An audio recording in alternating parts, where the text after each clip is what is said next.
Hello everyone. Today we have Jordan Allen with us. He's going to be unlocking the magic of Houdini and blowing people's minds when they're learning Houdini or switching from other 3D packages. I know when I was in my youth, I was just all over the place doing a bit of Maya, a bit of 3D Max, a bit of Blender, and then I finally switched to Houdini. And once you go to Houdini, you never go back, baby. You don't. That's no. It. That's a wrap on everything else. Yeah, everything else feels it is clunky and just like not working at all. No, it's quite literally it's the Minecraft of the visual effects world. Yeah. It's like you can make anything if you have the tools and the knowledge. So ultimate sandbox. It's like because Houdini really does uncap everything. It's like you can go to Tinkertown, baby. You can go do whatever you want to do in any aspect of anything at all. So really, the more you learn, the more powerful you become. The more powerful you become, the greater stuff you can make. And there's never a moment where you're hitting your head against the wall going, give me access to this thing. I want to change this thing. You can always do that. And that's what's so cool about it. Yeah, it's only capped by your knowledge.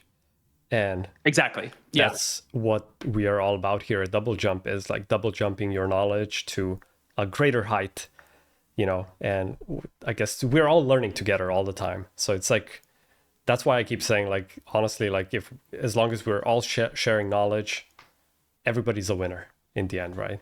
And Houdini allows us to literally go above and beyond. No limits. Yeah.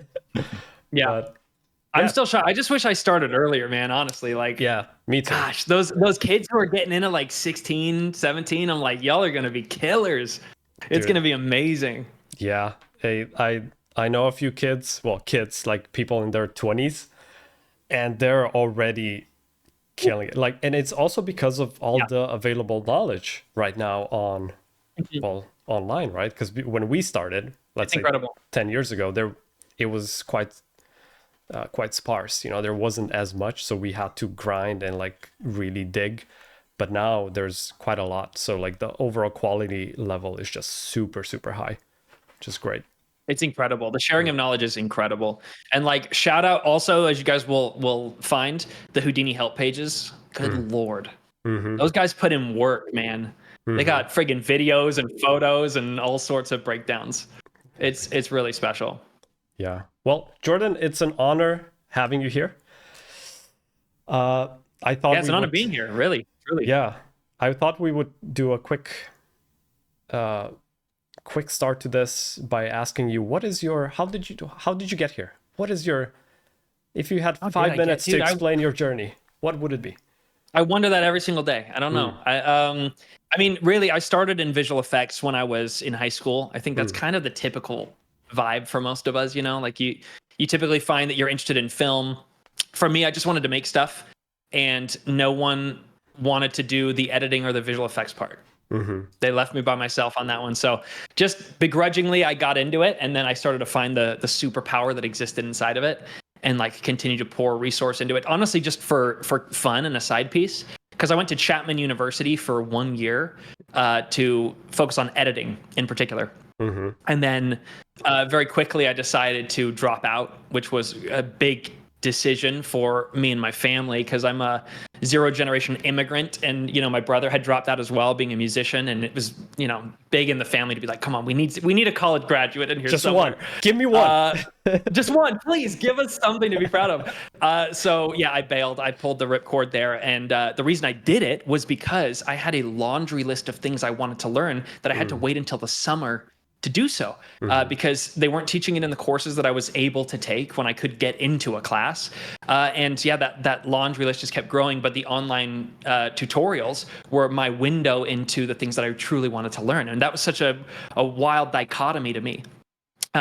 So yeah, I made the decision. It honestly, for me personally, ended up being the best decision I've made. I got into directing for commercials. I started using my own visual effects and editing skills to handle that, to bring down the costs, to make that a viable lifestyle for myself. And then I started selling visual effects on the side. Started VFX supervising, started taking on freelance work, and built a reel out of that I submitted to Corridor eventually, and then started working there as well. So yeah, it's been, just I'm very much of the mindset that progression in the general direction you want to go is better than sitting there twiddling your thumbs trying to be exact with your next move. So I was kind of moving in a general direction of I want to create what I want to create, and where that takes me, we'll find out. And I just focused on me and continued to bet on myself. So, yeah, I mean, that's like kind of the long and short of my path that's led me here. Of course, we came into contact through, I think it was Corridor, wasn't it? I'm not sure. I can't remember our origin, but in Houdini in general, I don't know. I made the transition from compositing, and I think I started in Cinema 4D back in the day. And I'd always seen that city on the hill, that Houdini city on the hill, where all the master creators were tinkering in their workshops and making the stuff that blew my mind in the theater. And I'm like, why can't I? You know what I mean? So eventually I made the jump. I held off for years out of fear that, I didn't have the brain for it. I mean, I'm not a technician. I'm not a mathematician. I'm not, your average, smart guy, really. I just like creating stuff, and I like weird things, and I like making them. Yeah. And so for me, from the artistic side, I figured I'd give it a shot. Yeah. And here we are, So just when day by day. When you started learning, what did the first 2 weeks, how did that look like? First 2 weeks in Houdini, what was it? What was it like? Man, kind of brutal, man. Kind of brutal, because again, it's a situation where you're going into a software that thinks completely differently than every other software. And it's hard for your brain to comprehend how it's thinking right out the gate, because you're so used to all these caps and locks and things like, oh, click this button, then click this button, then click this button. Oh, I know that. That's the rhythm, right? I know where that setting is. But this is interfacing with data, which sounds intimidating at first, and it was, until you really start to grasp what that means and the flexibility that gives you. So, it's like, I know that there's cheesecake in the fridge in a typical software. Well, I know where the ingredients are, and I'm going to make my own. It's going to taste better than any cheesecake I could buy at Vaughn's. Yeah. Shout out Vaughn's cheesecake. It's not good. Don't get it. But yeah. So anyway, it was an intimidating start for sure. And it was one of those things where, I don't know if I just didn't start with the right material. I don't know quite why it was such a rough start, but I was so determined, Urban. I was just like, I'm not giving up on this. This is my one shot. I'm not going to back out. And I kept hitting my head against the wall. I used the Pomodoro learning method. Like I touch on that in the course just a little bit, but methods for retaining information the best that I could. And you start having these breakthroughs, these like clicks, these moments that are just the most rewarding, like dopamine spike of your life. And as it all starts to slot together, this puzzle starts to kind of unfold its picture to you, and you go, oh my gosh, whoa. And it sounds so ethereal, probably, if you haven't had that moment, but I guarantee you will if you don't give up. So it's one of those things where, just keep chipping away. No matter what your brain chemistry is, however designed you are for this kind of thing, you can get through it. And the reward is so great. So, it was the same for me. I actually quit twice. In the first 2 weeks, I quit once per week. Was my quitting ratio. And because I literally have I don't know if I still have the handbook, but I literally wrote, "Fuck this, going back to cinema," right? I wrote that on the whole page. Oh, you were Cinema 40 too. Okay. I was in cinema. Yeah.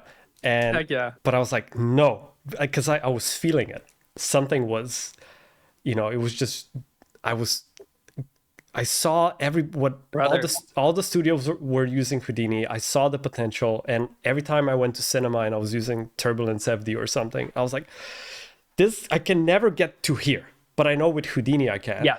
And I just persisted. I went through the pain, and I unlocked the magic of Houdini.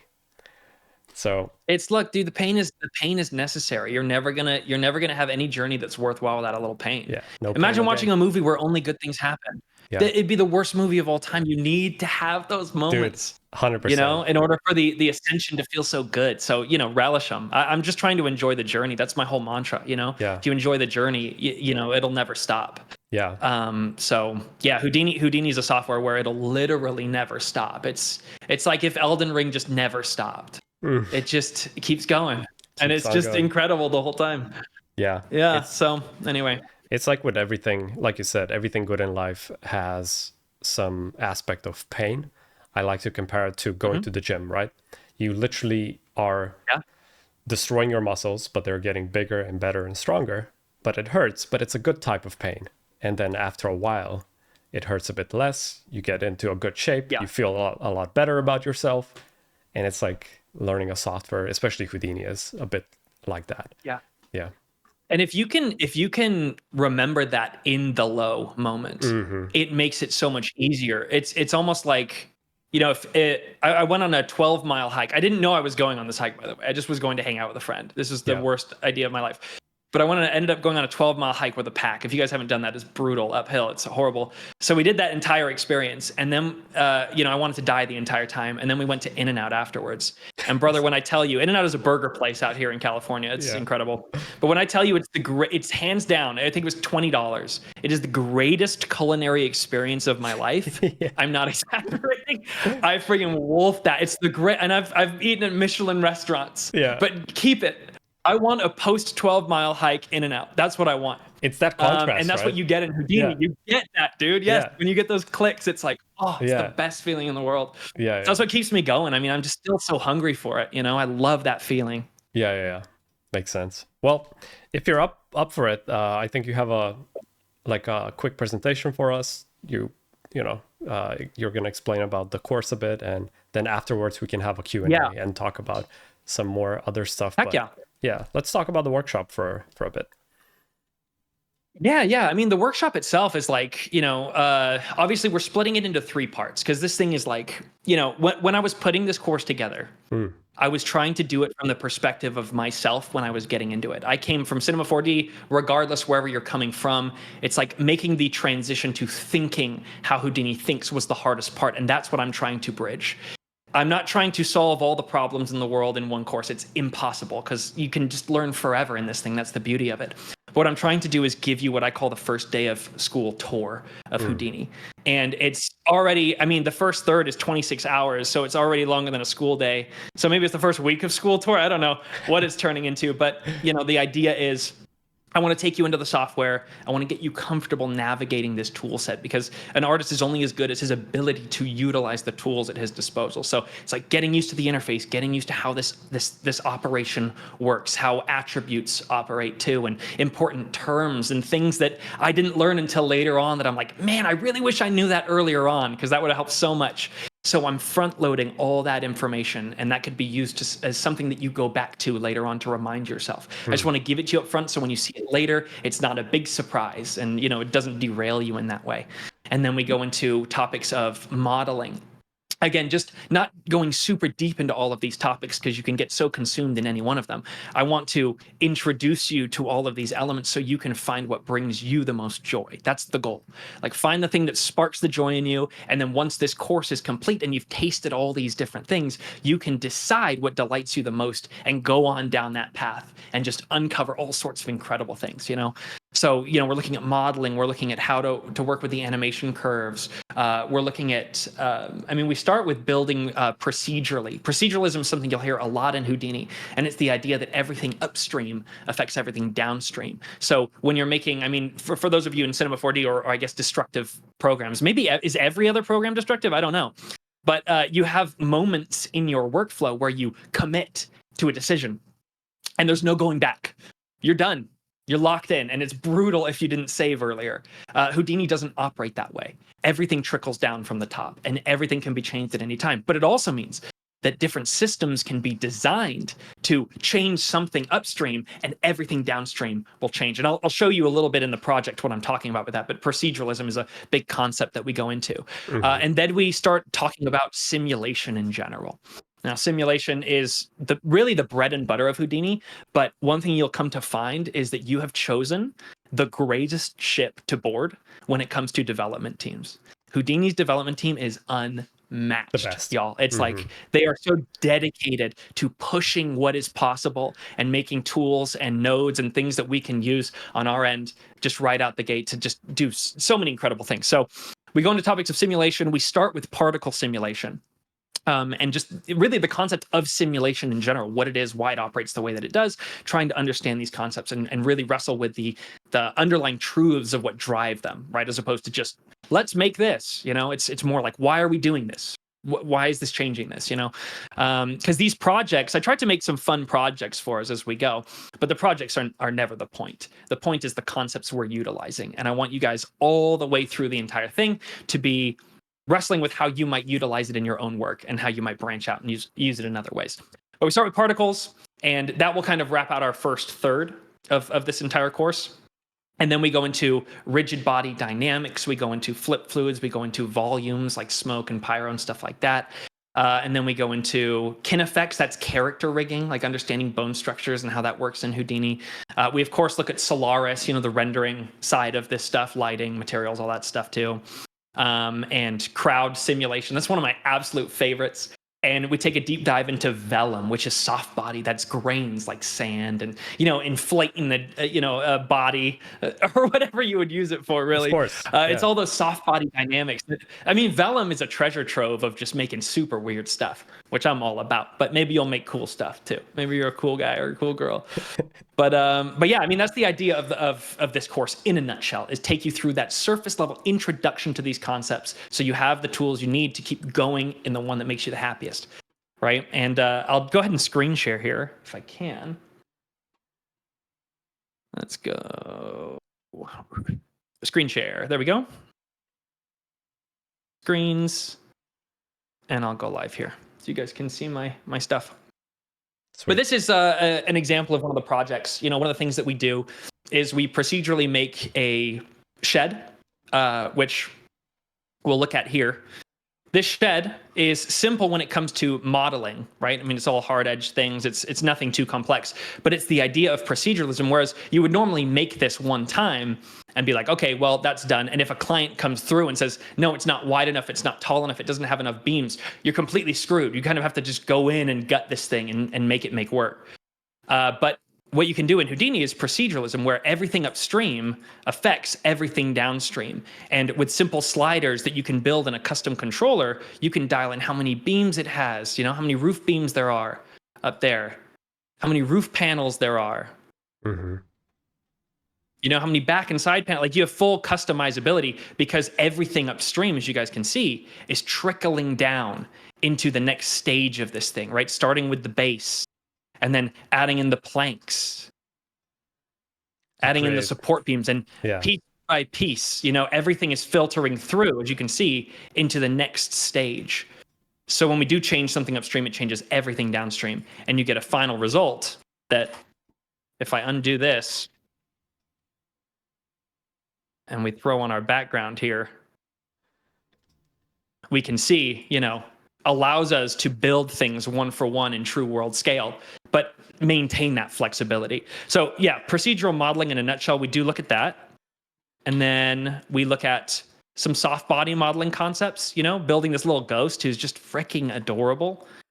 And, you know, we go through different approaches to doing the same thing over and over. Because again, it's flexibility, right? It's like expanding your glossary of understanding as we go further. And I want you guys to think the way that you think, right? Because it's going to be different than I think. That's just the way that it's going to operate. And I want you to be free and flexible to do that inside of Houdini.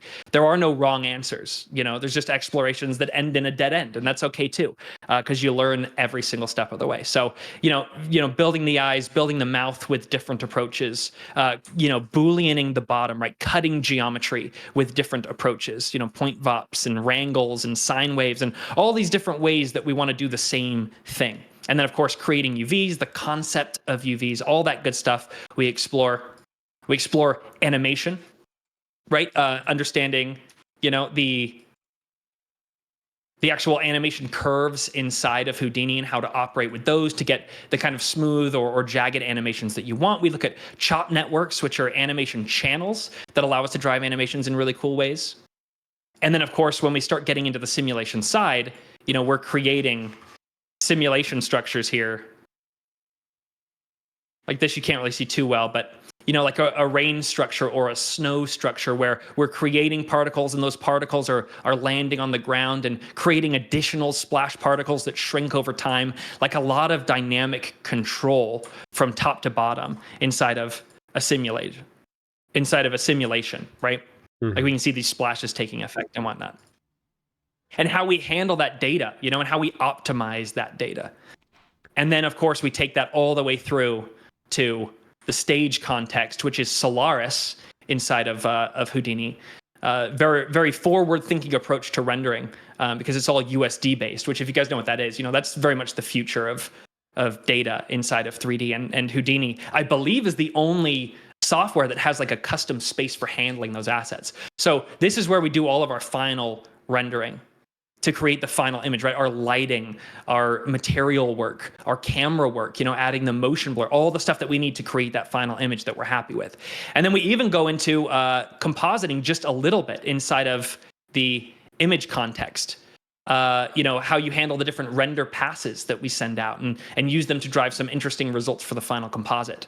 And this, of course, is just one of the projects that we do. We do a couple particle projects in this overall. And again, this is just the first third. So we're getting there. We're learning terms. It's an intense start to this thing overall as far as how much we need to learn. But once we are in it and once we start getting those terms, we can start expediting the process and then get into the really fun stuff, which, it just gets funner and funner, honestly, the more you're able to do, which makes sense. So yeah, it's here. I don't know if did that stop it? Am I good?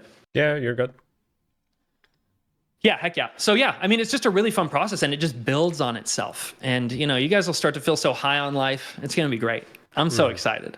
Yeah, no, I'm super excited about this. It's going to be great. How do you, because you work at Corridor, I'm assuming you guys have a very quick turnaround when it comes to projects.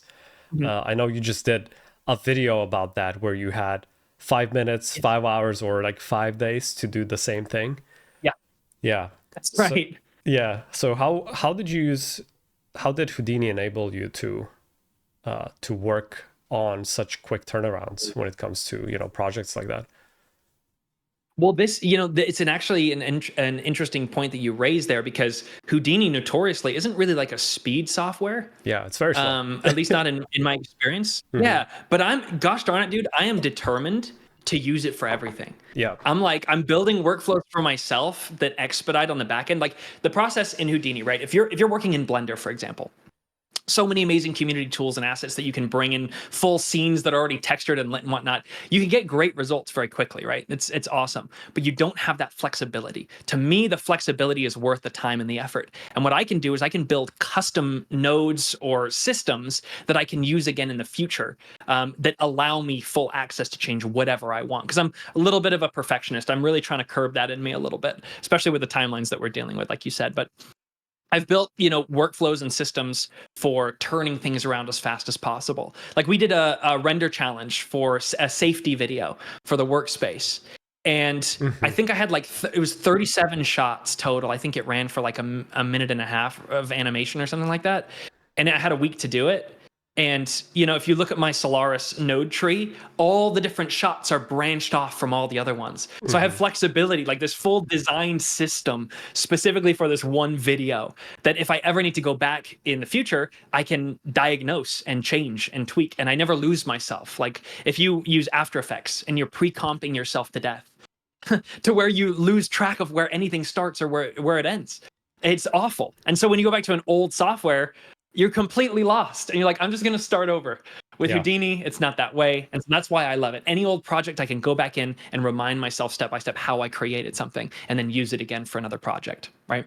Yeah, it happens. So yeah, it's the flexibility for me. With After Effects, it happens to me every time. I know exactly what you're talking about. You get lost. Every time. Yeah. It's a corn maze, dude. Yeah, that's why I much prefer like Nuke for compositing, because it has the same methodology, whereas like you have branches, you don't get lost as easily, and it's also quite procedural. Exactly. Yeah, it's that top-down approach, man. It's that bird's eye trickle down. Yeah. Are other people envious of you? Because you're the only guy who can use Are other people envious of me? Yeah, like in the studio. I don't know. I mean, no. I mean, it's never come up. I mean, it's one of those things where everyone is so good at what they personally do. This is kind of like I don't know. It's kind of my domain, I guess, Houdini in particular. So yeah, it's never come up, but I mean, we help each other out with everything. So it's kind of cool that we're all, flexible in different capacities. Yeah. But for me, again, I said the city on the hill is Houdini. That's the only thing it's my only love, dude. Yeah. I don't want anything else. I've looked at Unreal. I've side-eyed Unreal a couple times. I'm like, what's up?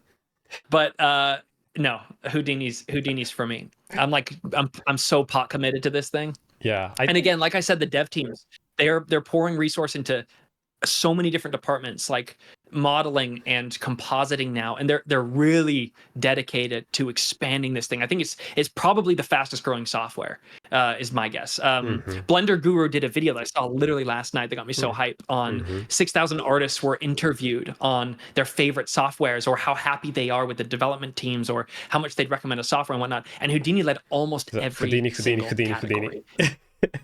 Houdini, and then like the last one was, what would you recommend to a friend? I think Blender won that one by a little bit to Houdini, but everything else was Houdini.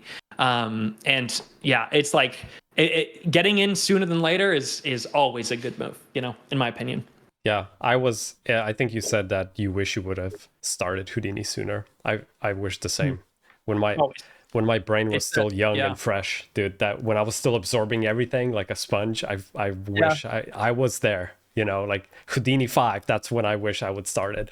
But when you were still in the nest, dude. Still in the nest. But I totally get you. It's that old saying, what the best day to start is yesterday or something, and the second best is today. I botched that, but you know what I mean. Yeah. But talking about like Houdini being the fastest growing software, what do you, if you were the CEO of Houdini, right? What would be the feature you would want to implement in Houdini 2020, right? 21, it would be the next one. Is it 21 the next one? Yeah, 20.5, 21. Yeah. I think for me, the thing that I would want is a more fleshed out Apex system, or at least a more interface friendly. So for you guys that don't know, Apex is the new animation solution inside of Houdini. It's still in beta, I believe. It's still like early days. I haven't even really gotten in there myself yet. KinFX was the thing they introduced that we do go over when it comes to fleshing out characters and doing some animation stuff. But Apex is like their next stage in that process, but it is still very much like you have to be a scientist. It feels like it's not there yet to interface as an artist for me personally. At least the last time I gave it a shot. But if they continue to flesh that out, I'm so excited about that. Because again, a lot of what I do at Houdini at Corridor involves animating characters. So yeah, if they can flesh that out, I mean, that would be incredible. But I mean, I freaking can't complain. Like every time they drop a new version, it's like, oh my gosh. Yeah. It just gets better and better. Yeah. Yeah, they're gonna not fix, but they're greatly expanding on cops. Copernicus. That was a good update. Yes. I think having cops, their compositing network. Yeah, like having compositing straight in Houdini, that's gonna be a big one. I wish they would fix. Like I watched a few Blender tutorials from Ian Hubert. Legend, that guy. So good. Legend. But dude, the way he like texturing and UVing in Blender feels like a breeze. It's like done. Yes. I wish some of that ease of use would be transitioned to Houdini, which I think it definitely can. It's just missing a few tools and maybe a few UI improvements. Like easy peasy. I totally agree. Maybe some modeling. Texture paint. Yeah. I was just about to say. Yep. Yeah. The texture painting stuff in Blender is incredible, but they did drop a new sculpt tool. I'm actually going to film an additional video on that we're going to drop in the first part here. Because I was tinkering with that yesterday, and I'm like, I got to tell y'all about this thing because it's so much better than it was. Like sculpting in Houdini used to be so weak, and just that node alone, like my buddy Dean at Corridor kind of stood over my shoulder yesterday. He goes, "Oh shoot, they have that now?" And I was like, "Yeah." So I was just tinkering with a model, smoothing it, sculpting it, pinching it, pulling it. So yeah, I'm excited about that. But texture paint for sure is one that I hope they implement soon. I think Houdini is like it's like a fleet of battleships, and they're just freaking going after each department, like they're obviously king in FX, but they're going after animation, they're going after compositing, they're going after soon, hopefully after modeling and texturing, and it's going to be all in one solution, right? Which I'm very excited. Legit. Well, this is the thing, right? I've heard it said in business, you don't pick I'm probably going to botch this. I'm not a business guy, but you don't pick a company, you pick a CEO you believe in, right? A visionary, a leader, someone who's going to lead that charge. And I feel the same way about visual effects. earlier on, I wish I picked a dev team that I believed in. I didn't even know that that was a thing, really. But Houdini, again, has the best dev team. I can't stress this enough, because it's a team that is dedicated to making the greatest software on earth. And they are so dedicated to it. So you're betting on them. You're betting on those minds, these battleships of Einsteins who are designing these systems for us, and doing such a great job of it. Because I feel like the Houdini player base is just growing. Yeah. And it's so exciting to see. And I'm like, I finally picked right. Like, do you know the relief? Yeah. I picked After Effects instead of Nuke. I've righted that wrong. Yeah. I picked Cinema 4D instead of Blender when I was early on in my days. I regretted that, but now since going to Houdini, I'm like, finally, dude. Finally. Yeah, I 100% agree. Me and Corbin, we actually had the pleasure of sitting next to Kim, the CEO of Side Effects, at a dinner when we were at FMX. Yeah. And I was just That's so talking to cool. him for like 2 or 3 hours, and he's just the best guy, And even like just like Jordan said, their whole dev team and everybody who works at Side Effects is just so nice. They're so damn nice. And I haven't had that feeling with any other software where you actually cheer for them. You want to support, you want them to succeed. You're like, I'm in your corner. Please do good stuff, because I want us to grow together. I feel like that's what same. Houdini feels like, right? Yeah. I don't leave YouTube comments, but good Lord, you'll find me in every single Houdini drop. I'm like, y'all are the best. Yeah. I'm just there fanboying. I'm like, let's go. Yeah. Oh, sweet. I mean, I have a bunch. We can, you guys, if you have questions, let us know, and Jordan can answer them right now. But Yeah. I wanted to talk about. We touched on it a bit before, but the new Minecraft movie. Oh yes. Yeah. How do you guys feel about Corbin? I don't know if you saw the trailer, but how do you guys feel about the Minecraft movie? Corbin, I don't know. Do you feel any sort of way? I'm a bit uncomfortable. Yeah, I mean, for me, it's something that we actually touch on in this week's upcoming React. So we kind of react to that there. But yeah, it's one of those things where it's like, as a film itself, we can't really judge a teaser, but I mean, frick, bro, I don't know. Yeah. Look at it. Like I will say though, like all that other stuff aside, the visual fidelity looks gorgeous. Oh, dude, yeah. Like the environment work, like all that stuff, man. These guys are killing it. Like, yeah, it sucks that it always gets roped in with all the negative. You know what I mean? Mm-hmm. But yeah, as far as the visuals, which is why I would go and see it anyway. I'm not a Minecraft guy myself, but it looks real tasty. All the CG stuff. I just kind of wish it was full CG. Yeah. I think it's the wrong medium. Yeah, it feels like the wrong medium. Yeah. They could have done stop motion and it would have worked better, but like, ooh, that would have been sick, dude. Stop motion. If Leica did it, the Leica Studios, that would be awesome. Yeah, stop motion Minecraft. I feel like that would actually be the best medium for it. Yeah, because you could still have the cube, like the actual like cube, like very not low res, but just low fidelity kind of style. But I think it would work in stop motion actually. Yeah, but. I feel like it's more of a TikTok movie. I mean, have you guys seen the Love, Death, and Robots team is doing 5 video game shorts? Yeah, it's from like big IP games, like Secret Level. I think it's called Secret Level or something. I'm excited for that. I haven't seen that much about it, but I'm like, is it Blur Studio who's doing that? I don't know, but that should be pretty cool. Yeah, Blur is always the headliner because the CEO, like the founder of Blur, actually started Love, Death, and Robots. He's the founder of the whole series. Him and what's his name? Tim Fincher? No, not Tim. Some other guy. Like Tim Miller. Tim Miller and some other guy. One. Oh, gotcha. But yeah, Tim Miller. He's the founder of Blur. So they're always. He's so cool. They were doing the main thing, and then every studio usually got assigned on an episode or two. Like me and Corbin. Corbin, did you work on it? Was it the two of us? We worked on season 1, right? No. It was while we were at Axis, but I didn't work on on it at all. The one with this woman in space and she breaks her arm. Yeah, breaks her arm, yeah. It's funny because we didn't know what we're working on. It was season 1, Love, Death, and Robots. Nobody knew about it.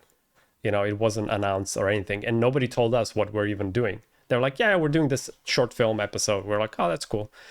And then we started seeing studios were kind of sharing episodes between each other, like unfinished episodes and work. And it was just to so everybody would like see roughly what the quality level is, and then, you know, we would see what, I don't know, like DNEG or somebody was doing, and we were like, we need to up our quality, you know. DNEG's coming in. Yeah, it was kind of like a game, you know, who's gonna have a better, a weirdly collaborative or like like kind of a positive competition thing. Because even sometimes when you've got multiple studios working as vendors on the same project, there's a bit of like a culture of not really wanting to share stuff or help each other out. Sometimes there can be a bit of almost like bad competition.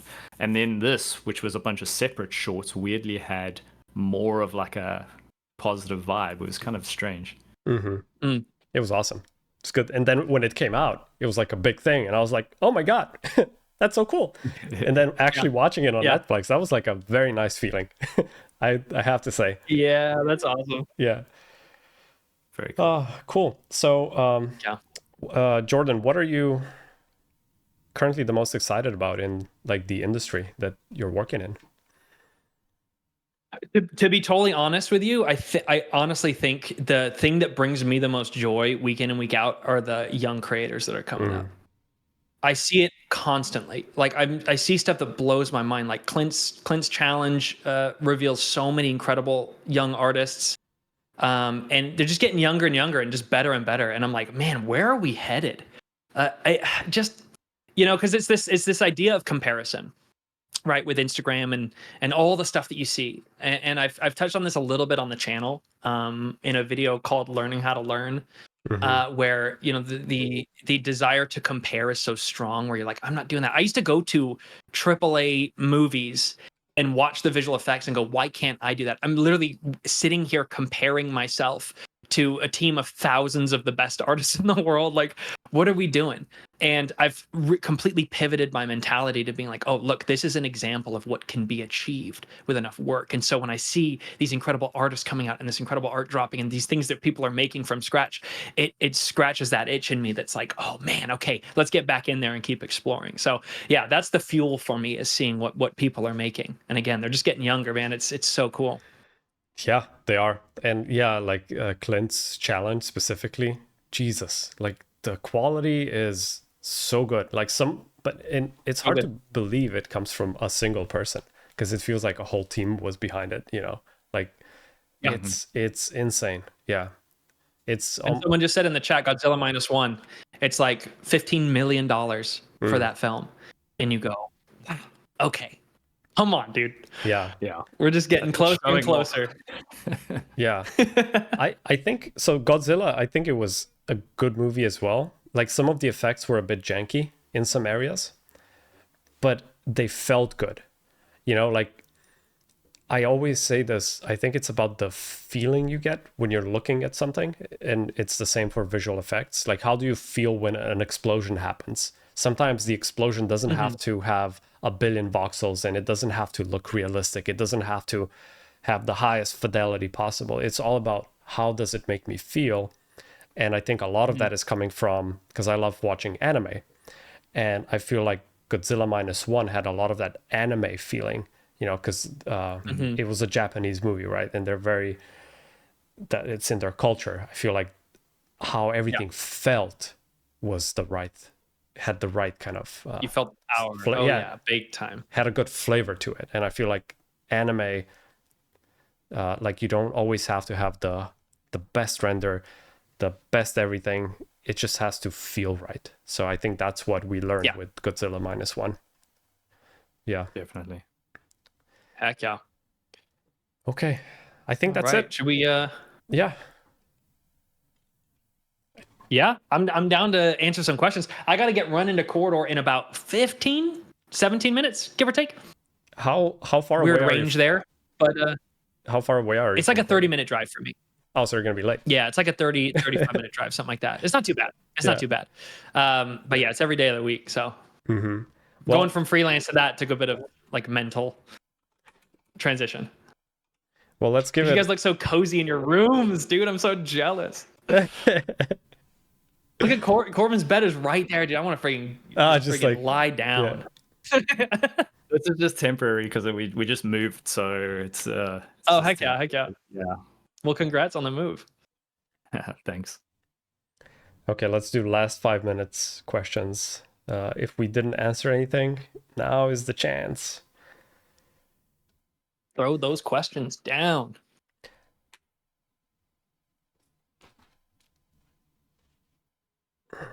Legendary level, we get a student license.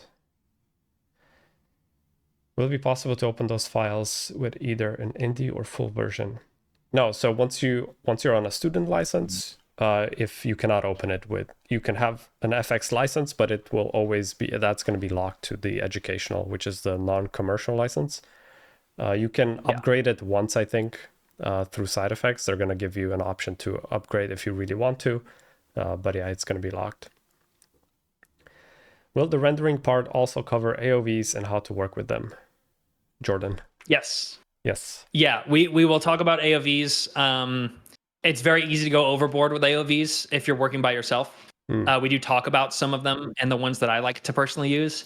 And for the first example, we do actually generate AOVs and then in the compositing context, utilize those AOVs to drive some fun compositing results. So you get a taste of that, right? If that's the kind of thing you're into. But we won't do it for obviously every project. It's like I'm trying to give you new stuff every single time we explore a concept. So, but we do touch on it for sure. Sweet. Will the course go into incorporating work into live footage? That might be interesting. I'm not sure if you planned on doing it, but I know you do it a lot at Corridor, right? I do it a lot at Corridor. Yeah. This course is more about the fundamentals of the software, not about, live action compositing and making like bridging that gap. And, if I were to do that, that would have to be on the back end of this beginner course, Yeah. Cause I am enjoying making these videos. It's like a lot of work. Cause obviously I'm at Corridor, 5 days a week. So I'm using my weekends and a couple hours in the morning that I have to try and get these videos done as fast as possible. There's still so much more to go here, so I'm focused on that. And then I'm down to start exploring some additional stuff. Yeah. Because I'm having a hoot with this. Yeah.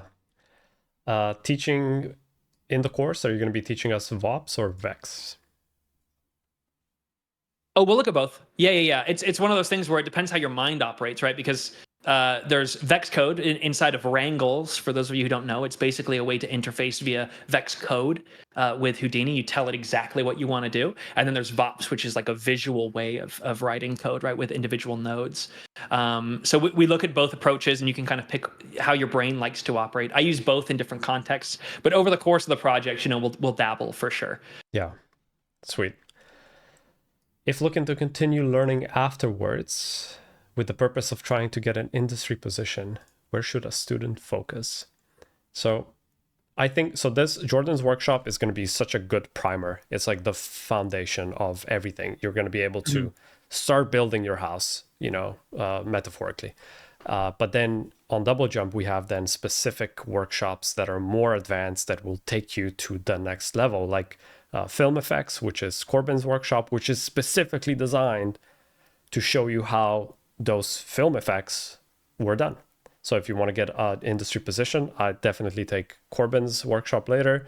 If you want to do explosions, you can take my workshop, which is also like we recreated like 5 or 6 movie shots. I feel like some people were like, why are you guys using movie shots in your promo? And I was like, no, we recreated all of that. Like we made the renders. And they're like, no, that's from the movie. I'm like, yeah, no.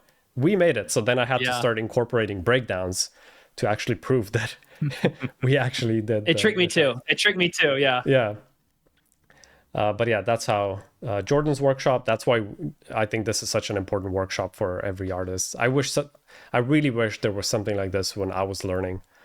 Because I think Jordan's workshop and then all of our more advanced workshops you will be able to take.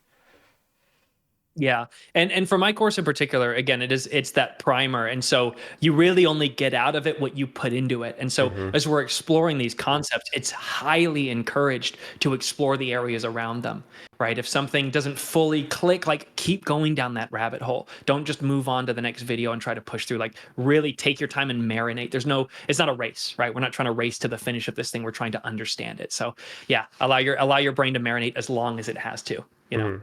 There's no right speed. This is a good one. Speed running, yeah, exactly. Yeah. You got to fight that urge. I fight it too all the time. What area of Houdini do you feel you're currently the least knowledgeable and want to get deeper at some point? Oh, yeah, it's actually interesting you asked that.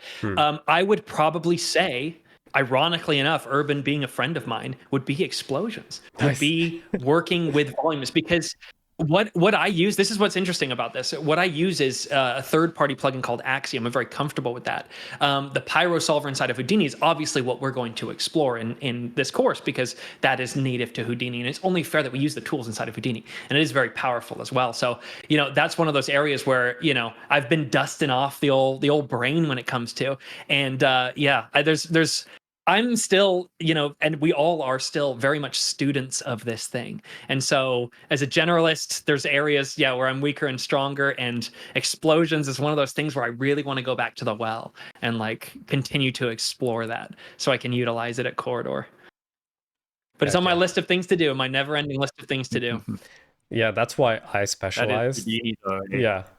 Like I had to specialize. It was just too much for me. I was like, oh, do I do destruction? Do I do rendering? Should I do animation? Do I do this and that? I was like, I like doing explosions. It feels something like I would be able to do for a long time.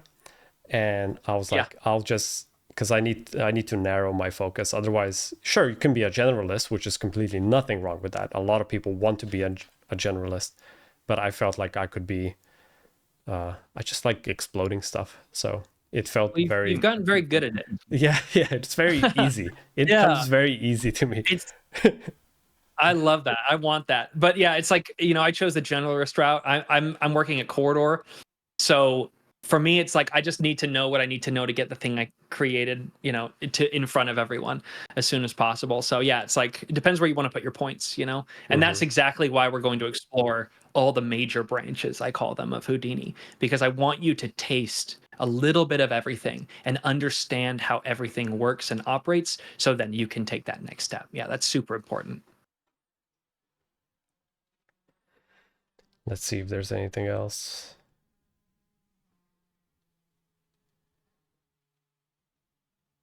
Does Jordan get free access? You're my question filtering. Yeah.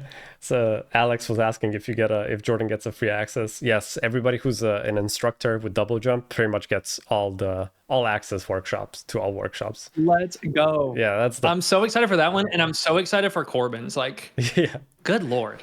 I'm dead serious. The quality of the courses you guys are dropping are so good. I can only hope to contribute in some small way to this quality you guys are producing. It's really, really great. Thanks, man. Well, I mean, you are. This is the next step. I mean, this course is incredible. Jordan's covering so much, guys. It's insane. It's literally the workshop we all wish we had when we started. So. Oh, that's sweet, man. Thank you so much. Yep. I think that's all the main questions. Okay, guys, two more minutes. Then Jordan has to go because he needs to run. So how does your day look like? You go to you walk through the doors of Corridor. Do you immediately get a camera in your face and you need to shoot a sketch or a skit, or how does it look like? Actually, no. The shooting is not every single day. It's like there's a lot of very quiet days where you just kind of tinker away. Like I'm working on a video right now, which honestly you could find out very quickly, but it's nowhere near as fun as seeing it. How fast you need to drive to jump the widest part of the Grand Canyon. It's an 18-mile gap. So we went out to the Grand Canyon. You know, I'm building ramps in CG, you know, making car rigs in CG and sending them off the ramp. And, you know, we're calculating how fast you'd actually need to go. And it's basically my my mental health just takes a nosedive over the course of this video as I lose myself in this pursuit. But it's a really fun exploration. So basically, when I go today, I'm just sitting down and I'm generating a render of me on a motorcycle driving off a cliff. That's it. Nice. That's my day. Oh, and React. Sorry, I forgot doing that too. Yeah, that'll be the start of the day. That's awesome. I hope there's a disclaimer that you can't use Houdini to be 100% accurate, so that if you figure out how fast you need to go, then people are going to try it at home. Yeah, don't actually do it, because it's not the exact number. Exactly. Yeah. So we're trying to factor in, drag and all that other stuff. But I'm not Ren. I'm not that scientific, Like if the time scale was set to 0.9 instead of 1, and now someone's driving off a cliff and to their death because whoops. Yeah. I don't want to be responsible for that. I don't think anyone's going to try an 18-mile jump, though. No one in their right mind. Yeah. I saw the behind the scenes. I think Corridor already posted it today, right? On Instagram. Oh, did they? Yeah. Dude, you never know when there's a little camera floating around. Yeah, it's so fun. Yeah. Awesome. I think that's it. If you guys have any more questions, we're always here on Discord, so you can just, there's a dedicated server for unlocking the magic of Houdini. Just ask the questions and we're gonna get to it. But Jordan, thank you so much for your time. It was so awesome talking to you, and I think this workshop is something that's very needed in the Houdini space. So I think a lot of people are going to be very happy about it. Thank you. Outside of my friends, family, and my lovely wife and dog, Houdini is the love of my life, truly. So to get to share that with you guys, like as someone who didn't have it and now has it, good Lord, I'm so excited for you all. And I really can't wait to get started. Awesome. Yeah, that's a good way to end this this webinar. All right. Thank you everybody for joining. Perfect sentiment. Yeah. Bye-bye.